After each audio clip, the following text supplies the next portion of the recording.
Okay, this was the warm-up that we started with in functions today.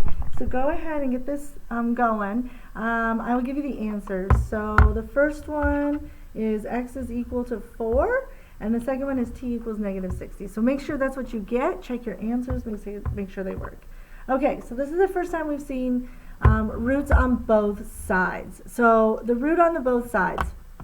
So we have the index of 3, and our root is completely isolated even though there's 2 of them. So this is the first time we've seen 2 of them. So we can actually cube both sides. So it doesn't matter what the index is, whatever the index is, so it's 7, 9, 20, whatever the case may be, we're going to take it to that power. So then we end up with whatever's left underneath because they undo each other. Those are the inverses of each other. And I'm going to go ahead, and I like to keep my variables positive. So I'm going to subtract 2x from both sides, and I'm going to add 2 to both sides. And I end up with 9 is equal to x, and then I just have to check my answer. So again, on the test, what I'm looking for is for you to check your answer. I need like this first part and this last part. The cube root of 25 is not a perfect cube, so we're just going to leave it just like that. I'm just going to leave it. Okay, now let's get to advanced. Still, we have 2 radicals, but this time they're on the same side of the equation. So go ahead and hit pause and write this down. So what I'm going to do is we're going to isolate the first one first. So I'm going to get rid of that radical first, and I'll deal with this one later. So the first thing that I'm going to do is I'm going to subtract the square root of x plus 1 from both sides. The whole thing. So then I end up with the square root of 2x plus 3 is equal to 1 minus the square root of x plus 1. Okay, that's the first step. Get one of the radicals by themselves. So isolate one radical. Now I'm going to deal with that. So I want to square both sides because I've got this one by itself. So when I square both sides, this is going to undo this. Oops, this part right here. But this is a binomial. And I know it's a binomial because I have 1, then a minus sign, and then 2 terms. 2 terms. Remember, terms are separated by pluses and minuses. So this is a binomial, and I am going to put that in a box. So here is the first part of the binomial times the second part of the binomial. So then I'm going to get 1 times 1 is 1. 1 times negative square root of x plus 1 is negative square root of x plus 1. Negative 1 times this negative square root of x plus 1 is x plus 1. And then I end up with a negative square root of x plus 1 squared. So that part right here, if I were to square that out, I end up with, let's see if I can find my, there we go. So we get negative square root of x plus 1 squared. Anything squared becomes a positive. So then I end up with x square root of x plus 1 squared. Those undo each other, and I'm left with x plus 1. I'm just left with what's underneath the radical. So I'm going to put that right here. Now I have to add everything. So then I get 2x plus 3 is equal to 1, and then I have negative 1 of these and negative 1 of these, so negative 2 square root of x plus 1, and then I just have the x plus 1. X plus, that's a plus 1. So then now what I want to do is combine my like terms.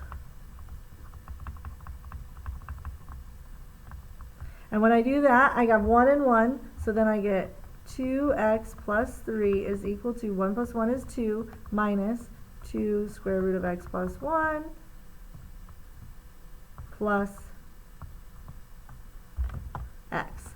Okay, so as you can see, I have this typed out, so I'm going to go ahead and put that on there. So I'm going to erase what's on here. So if you want this, hit pause.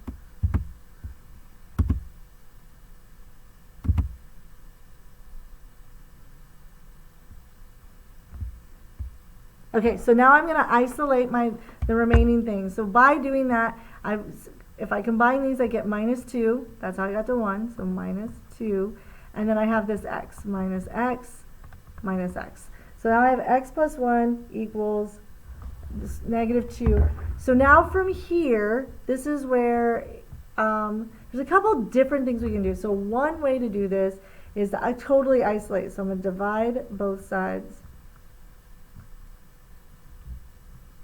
Hold on a second. Divide both sides by -2. Okay? And then I end up with x plus 1, we keep it in parentheses, over -2 is equal to the square root of x plus 1. Now I can square both sides. So remember, when I square an entire fraction, that means I square this and I square this. So then I get x plus 1 squared is x squared plus 2x plus 1 over -2 squared, which is 4, which is equal to x plus 1. Then I want to get rid of that 4, so I multiply both sides by 4, multiply both sides by 4. Okay, I'm out of space. And I end up with x squared plus 2x plus 1 is equal to 4 times x plus 1, which is x squared plus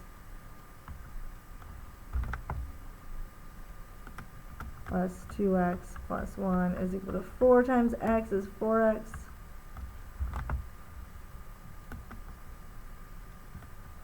And 4 times 1 is 4. Okay. Now this looks just like what we did before. So I'm going to make this quadratic equal to 0. So I'm going to subtract 4x and subtract 4 minus 4x minus 4. And I end up with x squared minus 2x minus 3 equals 0. And then I factor that. So the factors of -3 that add up to -2 are x minus 3, x plus 1, and then I set each one of those equal to 0, and I get x is equal to +3 or x is equal to -1. Then I have to plug both of those back in to check it. So the first one is 3, so 2 times 3 is 6. 6 plus 3, so I get the square root of 9 plus 3 plus 1, which is square root of 4, 1. 3 plus 2 equals 1. No, that doesn't work.